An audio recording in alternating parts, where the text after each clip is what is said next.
I'm not going to give you guys a long talk, inshallah ta'ala. It's something very short, something I think is relevant to you at this age, and something I feel you better address now, and nobody but yourself can really address it for you. The ayah that I want to base this talk on basically are two ayat. One comes from the beginning of Surah Al-Imran. This is the third surah of the Quran, and one of the longest. One's in the beginning of Al-Imran, and the other is at the end of Al-Imran. But they both deal with the same concept. In the beginning, Allah Azza wa Jalla says, وَالرَّاسِخُونَ فِي الْعِلْمِ يَقُولُونَ آمَنَّا بِهِ كُلُّ مِنْ عِنْدِ رَبِّنَا وَمَا يَذَّكَّرُ إِلَّا أُولُو الْأَلْبَابِ. This is in the beginning. I'll share the meaning with you in a bit, inshallah. At the end of this same surah, Allah Azza wa Jalla says, إِنَّ فِي خَلْقِ السَّمَاوَاتِ وَالْأَرْضِ وَاخْتِلَافِ اللَّيْلِ وَالنَّهَارِ لَآيَاتٍ لِأُولِي الْأَلْبَابِ. So he mentions the same group, Ulul Albab. That's the term used in the beginning of the surah and also at the end.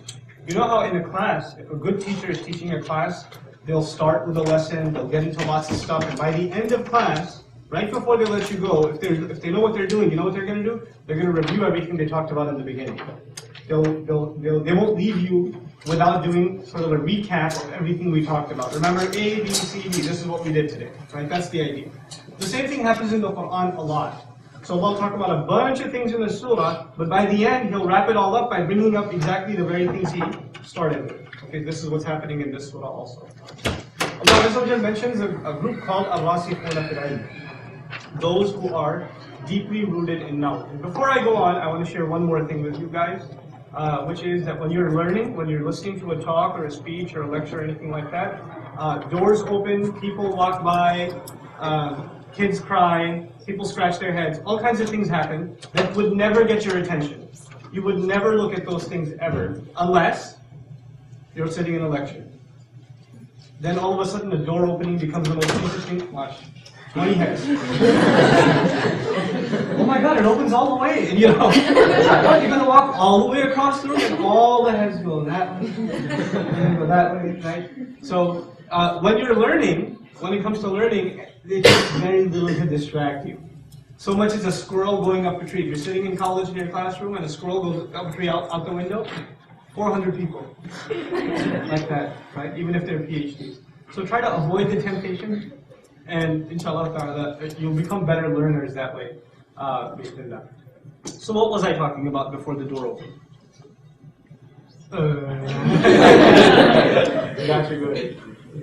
Yeah, ulul albab, the people that are deeply rooted in knowledge. Allah talks about intellectuals, basically. Who is an intellectual according to Allah? Now, in our times, who do you consider an intellectual? Somebody who's really smart, somebody who uses big words, a professor, a Rhodes Scholar, a PhD, a doctor, a scientist. These are intellectuals, right? So Allah gives His own definition of what's an intellectual. He says, آمَنَّا بِهِ كُلُّ مِنْ عِنْدِ رَبِّنَا. Those who are deeply rooted in knowledge, they say we come to believe in it being the Quran. That's the first sign of a true intellectual. And second, كُلُّ مِنْ عِنْدِ رَبِّنَا. All of it is especially from our Master. In other words, whether we get it or not, it's from Allah. The parts we understand of the Quran are from Allah, and the parts we don't understand are from Allah. We give our intellect up. We understand the limits of our intellect. Right? So the true intellectual is the one, the truly smart, the truly scholarly is the one who knows the limits of their intellect. That's the first thing. And then Allah says, وَمَا يَذَّكَّرُ التَّذَكُّرُ, which is actually a form of يَتَذَكَّرُ. This word in Arabic means to make an effort to remember. So Allah says, who's going to make an effort to remember at all except, and then He mentions this group called Ulul Albab. And to be very coarse and rough in position, I'll say the people that possess the essence, the people of pure essence. So who are these people of pure essence and how do you become one? Right? That's the question. Allah says nobody makes an effort to remember truth and remember this lesson about who's an intellectual, who really is rooted in knowledge, except the people of pure essence. So when you go to the end of the surah, you'll find a definition of who these ulul albab are. In the beginning it says, you want to be deeply grounded in knowledge, you want to have these characteristics, become a person of pure essence. At the end, how do you become a person of pure essence? How do you become a person, if you want to use simple terminology, a clean mind, a pure mind? Okay? Because what we're learning here is you cannot become a person of deep thought until you become a person of a pure mind. That's the thing I want to talk to you about in the next 10 or so minutes. What does it mean to have a pure mind? And what does Allah define it as? The word lub, which is the root, the source word in albab, is the word lub. Lub in Arabic means, aqlun salih. It means a good mind, khalisun min ash-shawa'ib, that's the key word. It's free from vanities. A sound mind that is free from vanities.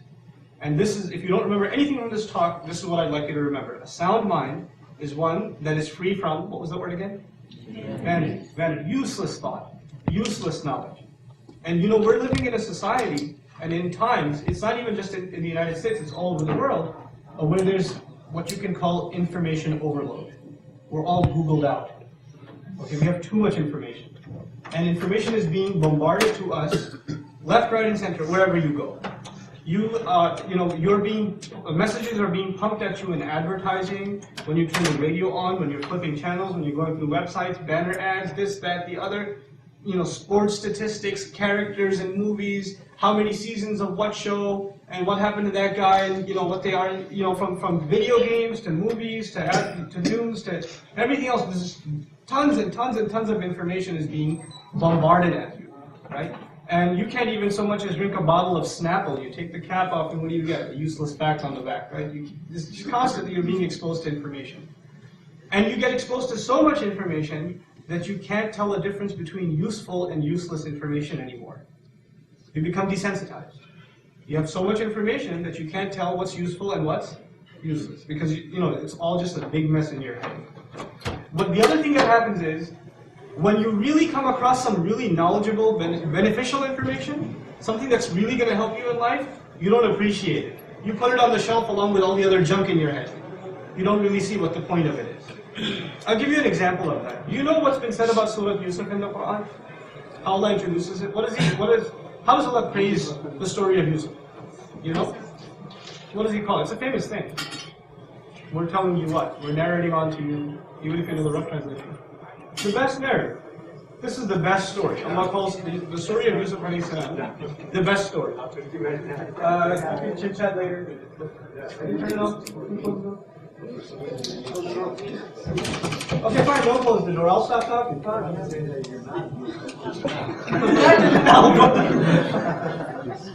does it make you feel bad? They don't even feel bad. Anyway, the worst is when you're giving a lecture and the guy in the front row has sent a phone call, which of course he has to have a 50-cent phone ring for some reason. First he lets it go for half the song, and then, when everybody's head is going like this, then he picks it up and says, yeah, I can't talk right now, I'm in a lecture. Oh, what happened? Oh, really? And then you go for a whole conversation with him.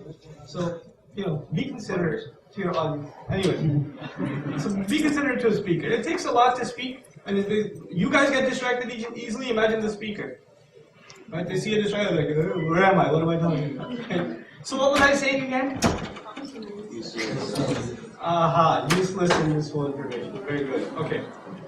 So the story of Yusuf alayhi salam, Allah says it's the best possible story. I was teaching it at Sunday school one time, and you know what happened? One of the kids goes, no, it's not. I'm like, why? I'm not going to say, that's kufr, astaghfirullah, check your aqidah.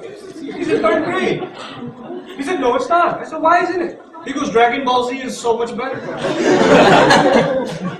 And he's telling me the whole history, how he went from Saiyan to Super Saiyan, and his hair went from blonde to yellow to green to whatever, right? And he came back to life in the dragon, and I'm like, yeah, that's pretty cool, man.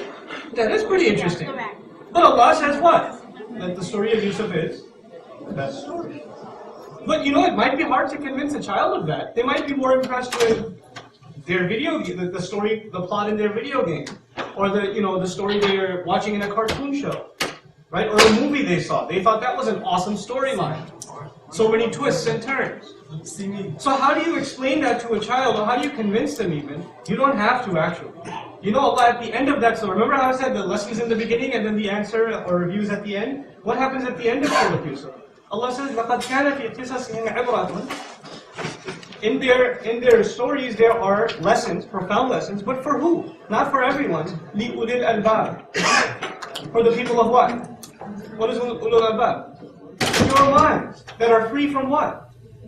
Vanities. This kid's head is filled with vanities. And until his mind becomes pure, he's not going to see that this is the best story.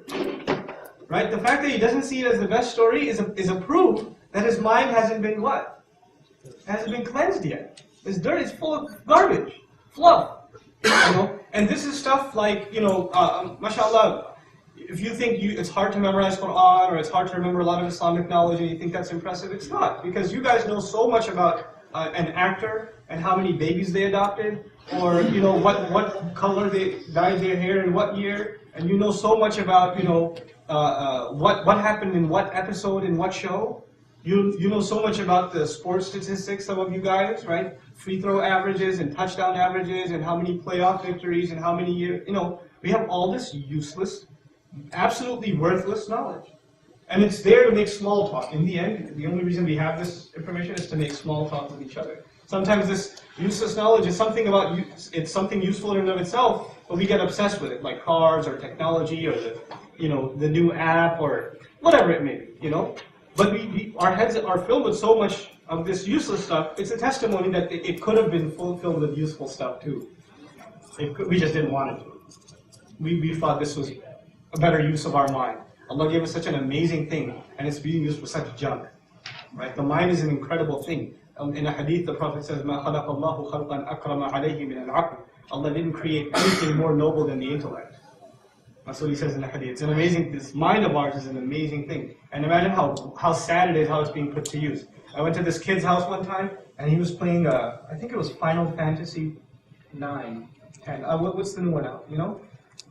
You guys gotta keep up. Anyway, so he's playing Final Fantasy. This is a, you know, a role-playing game. It's obviously a Japanese game. And this kid's got like menu, sub-menu, category, subcategory, weapon, sub-weapon, which bullets to use, which monster gets hit with which weapon, and you know, he's going through walkthroughs which are like 50 pages long on a website, right? It's like a whole course he's taking on playing a video game.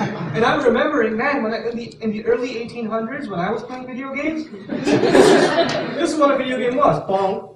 Boom, boom. This was a video game. Now it's gotten so complicated. So much knowledge, useless knowledge, is necessary to even entertain yourself, right? Even with cartoons back in, you know, in the early part of the last century, you know, it was a cat running after a mouse. That was a cartoon. I got like Yu Yu Hakusho and like, you know, all these complicated shows with these complicated cards. You know, I used to teach at an Islamic school. These kids had cards. You ever seen those? You know, like, it started with Pokemon cards and those other kinds of cards. You know, Yu-Gi-Oh cards, right? Those things. And of course, they all have a different shaitan on them. These kids got that, and these kids, they watch this, they read this stuff, and they get lost in that world of these shows, right? So these two kids get into a fight, and he takes out one of his cards, and he throws it at the other guy. And you know why he threw it at him? Because he was thinking, out of that card, a monster is going to come out and chop his head off, right? That's what he really started believing it. He got messed up in the head, this kid. Throwing a card at another guy, you know? And now it's funny, but it's also very disturbing. That this mythology and these weird, twisted, demonic, satanic beliefs have now become entertainment. Oh, kids are just watching cartoons, right? But you guys are above that. You're obviously this audience, most of it is older than that. What's your big problem? Your big problem is the entertainment industry, music industry. And within that, the thing that's destroying your character, for you even the minor problem is useful information. You know what the major problem for your age is? Overexposure to shamelessness. Shamelessness in how people talk to you, what kinds of things you hear in school, the kinds of language people use, vulgarity, foul language, disgusting things, the kinds of social networks you're involved in, and the kinds of pictures your friends post on them. You know, these are the kinds of things, and movies, and the kinds of things that you're exposed to in movies constantly. It's not even once in a while. Every day, constantly, you're exposed to this stuff, and you know what happens to you? And at first, maybe you felt a little disturbed when you saw something shameless, vulgar. You heard some foul language. But you know what happens over time? You get used to it. That's the first thing that happens. And then what happens over time? You don't feel so bad when you use it yourself. And then what happens over time? You don't feel so bad when you do the very thing you were watching. You're tempted to do it yourself. Right? You're going from being a decent human being down to becoming an animal. That's really what's happening. An animal has no control over what it says. An animal has no control over what it does. It feels an instinct, it follows it. That's it. That's an animal. But Allah made us human beings. And you know what's the difference between human beings and an animal? It's the intellect. And in Arabic, the word intellect is aql, which literally means a means of restraint and control. If you can't control yourself, you don't even have intellect. And if you don't have intellect, you're not even a human. You're just an animal walking around in human form. That's all you are, right? So Allah says, you want to become a person of knowledge, become a person of pure mind. So you retain your humanity. I tell you, like my teacher says all the time, most people on the face of this earth, especially in high school, are animals walking around under human garb. This is where you lose your humanity. When you reach this age, you lose your humanity. Brothers lose respect. Men lose respect for women. Women lose respect for themselves. You lose respect for society, your parents, the elders, wisdom. You lose respect for everything. You become what I like to call the whatever culture. Everything you hear, you know what your first response is? Whatever. How was the speech? Whatever. What do you say? Whatever. What do you think? Whatever. Your whole life becomes whatever. You're apathetic to everything. And you know why that is? It's a sign. That's the last thing I want to talk about, and I'm done, inshallah ta'ala. That's a sign of the ultimate problem. The ultimate problem isn't shamelessness. The ultimate problem is not useful information. Those are minor problems compared to the ultimate problem. You know what the ultimate problem is? Ego. That's the ultimate problem. You're obsessed with who? Yourself. You can't get over yourself. You're obsessed with how you look. You're obsessed with what people say about you. You're so egotistical, you become, that if somebody says something really powerful and amazing, you can't even, it's below your ego to show emotion. So you know what you have to say? Whatever. Even if you feel something on the inside, say, yeah, okay, it doesn't bother me. It's not talking about me. You're too hard. You're too, tough. You're full of too much pride to show that this has effect on you. But the people of real knowledge, when they heard knowledge, you know what used to happen to them? They used to cry their heart out. This is described in the Quran, and they fall on their face in sajda. يَخِرُّونَ لِلْأَذْقَانِ يَبْكُونَ. They fall on their faces and they're crying.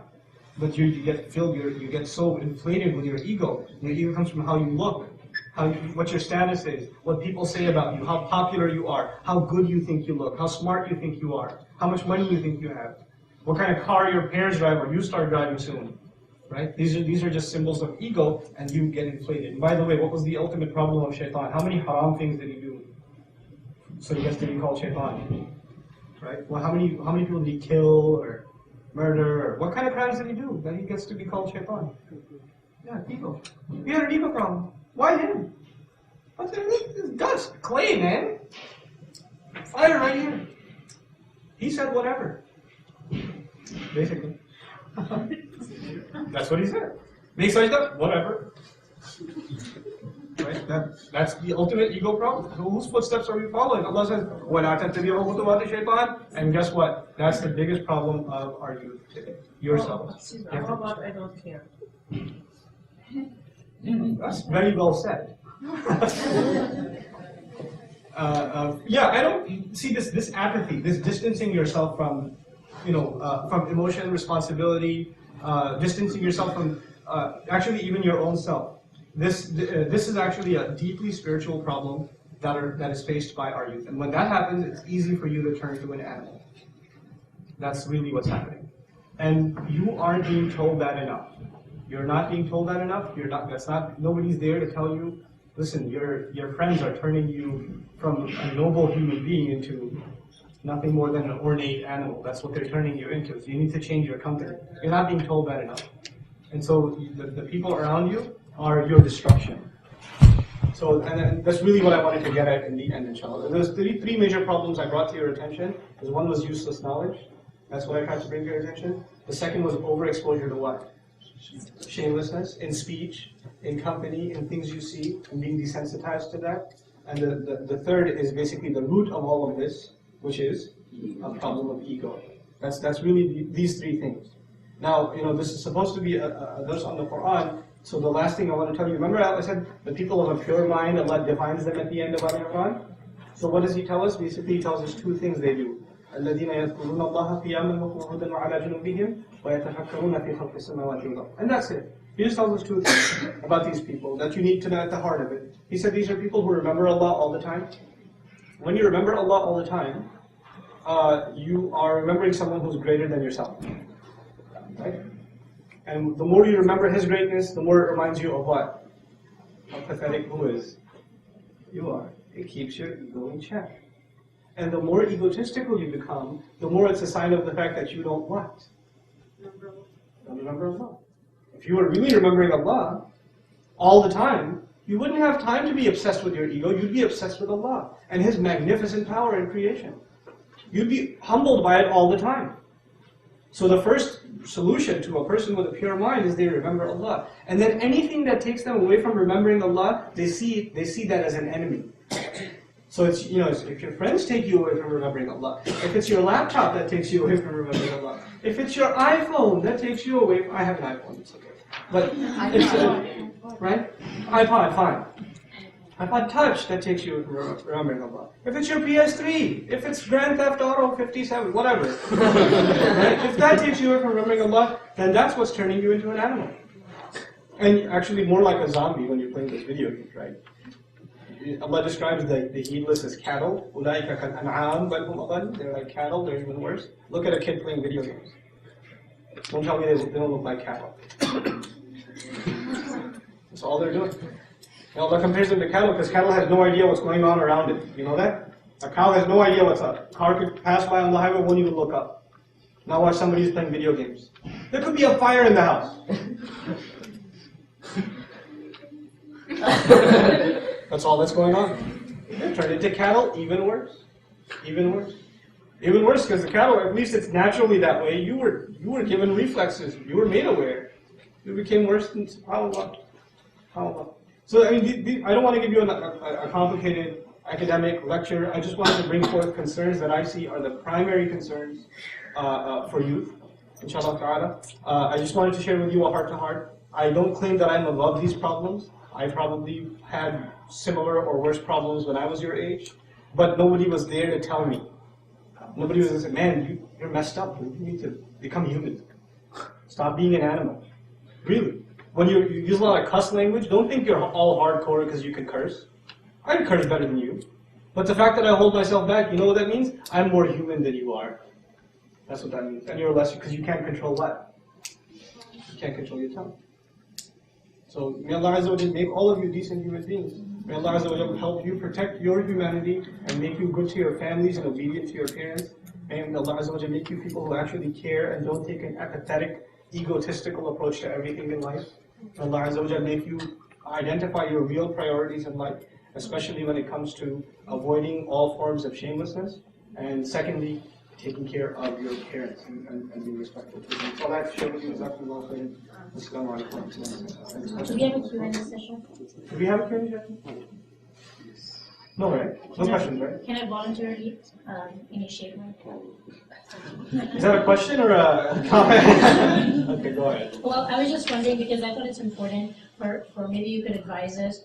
How can we deal with those instances when we see individuals who are full of this, like you said, useless knowledge? Like, for instance, you have a movie star, but they're going and adopting people from Africa, and you have like a football player probably getting into a lot of charity, or you're listening to music, and there are instances. What I'm trying to say is that a lot of times what really deviates us is this mix between the good and bad. How you find the good and bad in both in one place, and God starts blurring in our mind that fine line that Allah subhanahu wa ta'ala draws between right and it's wrong. actually I'm really happy you asked that question. I gave khutbah about that yesterday. The Quran says something really peculiar. Really peculiar. You have to pay real attention if you want to understand this, okay? A number of times in the Quran you find the phrase وَزَيَّنَ لَهُمُ الشَّيْطَانُ أَعْمَالَهُم. Shaitan beautified their deeds to them. The word amal in Arabic doesn't just mean deeds, it usually implies good deeds. It doesn't imply deeds, mostly it implies good deeds. If the evil deeds are mentioned in specific, we find the word su'u amali, the worst of their deeds or evil forms of deeds. So Allah is saying shaitan beautified to them their good deeds in a sense. What in the world does that mean? Good deeds are beautiful anyway, so shaitan is doing a good thing. I mean, I would find it bad if shaitan made them beautify what? Bad deeds. But Allah says no, shaitan made them beautify good deeds. Why would he say that? You see, there are people who do really, really horrible things. Really horrendous things. And then they do something what?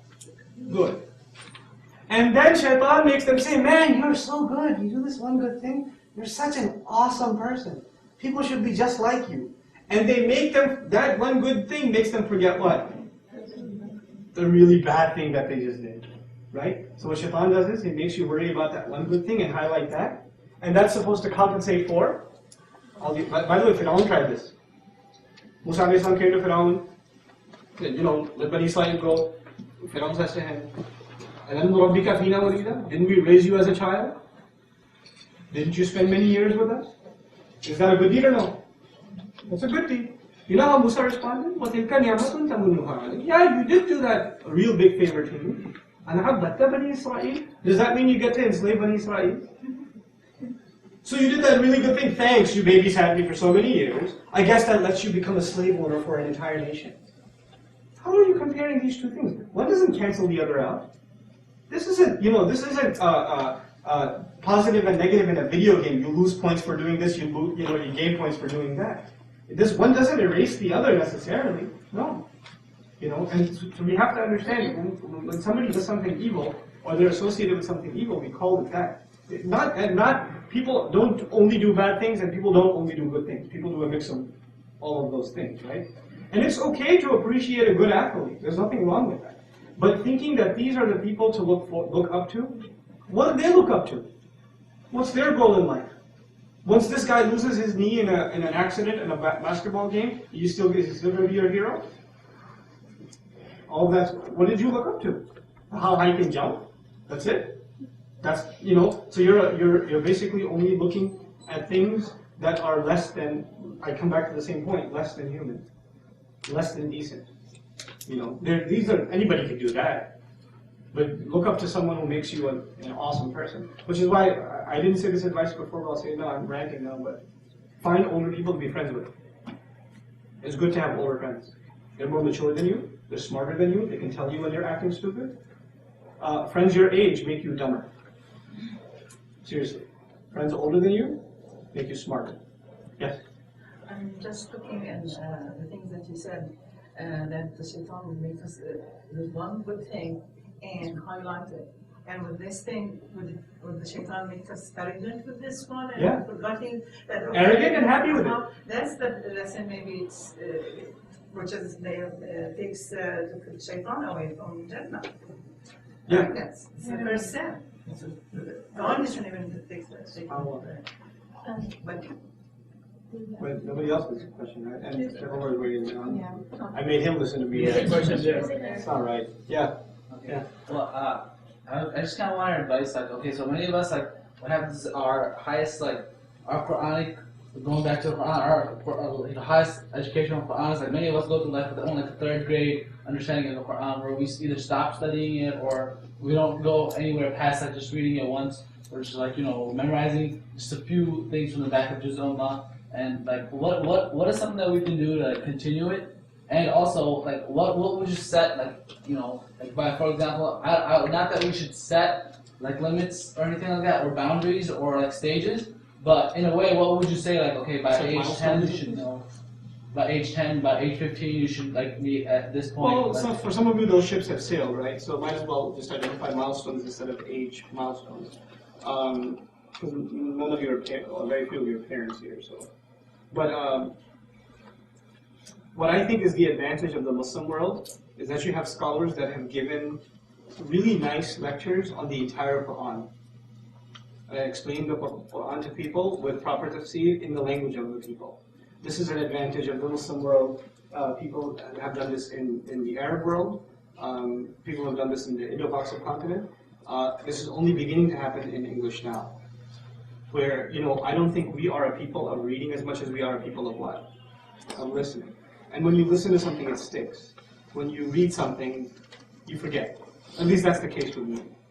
So I think one of the things you guys have to do now, inshallah ta'ala, is to maybe highly encourage your local imams to start halaqat of regular tafsir that are years in commitment, just once a week. And don't worry about quantity of Quran, worry about what? Quality of Quran. Just one passage that you know really, really, really well. You memorize it, you recite it properly, you use it in prayer, you've studied every single word of it, you know it's tafsir, you've heard lectures on it, you've asked really hard questions about it, you know so much about this one passage. That's a healthy relationship with the Quran. As opposed to having a shallow knowledge of the whole, a lot of Quran. That's not as beneficial as having a lot of really good knowledge about a select passage from the Quran. This is one resource I can tell you about. It's not the only resource, and there's some really good stuff out there now, mashallah. I made a 7-year commitment to do a lecture series on the entire Quran. At least as in-depth as I can study on the entire Quran. And I started this about 25 weeks ago. I study a page of Quran a week, and then I present. I started from Juz Amma because most people memorize Juz Amma. Whatever I've done so far is actually posted online in the free MP3s. So you can get them at bayina.com/stream. They're on the site. So what you could do for starters at least is, okay, so you memorized the surah, let's say Surah Al-Naba, you memorized it. Now you can listen to the lecture on it, listen to whatever tafsirs you have at your disposal on it. Become really thoroughly knowledgeable in one surah. And then when you're done, move on to the next surah. And it doesn't have to be a full-time Sharia degree or Mufassir degree. It's a long-term relationship a Muslim has with Quran. And if it takes a long time to do a little bit of Quran, that's still good. It's still excellent, actually. Because even a little Quran is a transformational experience. It's very, very powerful stuff. It's very potent. Quran is very heavy.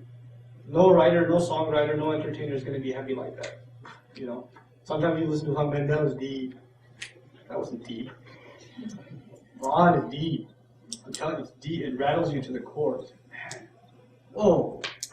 Can I give you an example? That's all I took my time. I should give you. Should I give you? Yes. Last week I was teaching بِأَنَّ رَبَّكَ أَوْحَى. You know this? أوحى إذا زلزلت الأرض زلزالها وأخرجت الأرض أثقالها وقال الإنسان ما لها بأن ربك يومئذ تحدث أخبارها بأن ربك أوحى لها. You know, in Arabic we don't say أوحى لها, we say أوحى إليها. We don't say لها, we say إليها.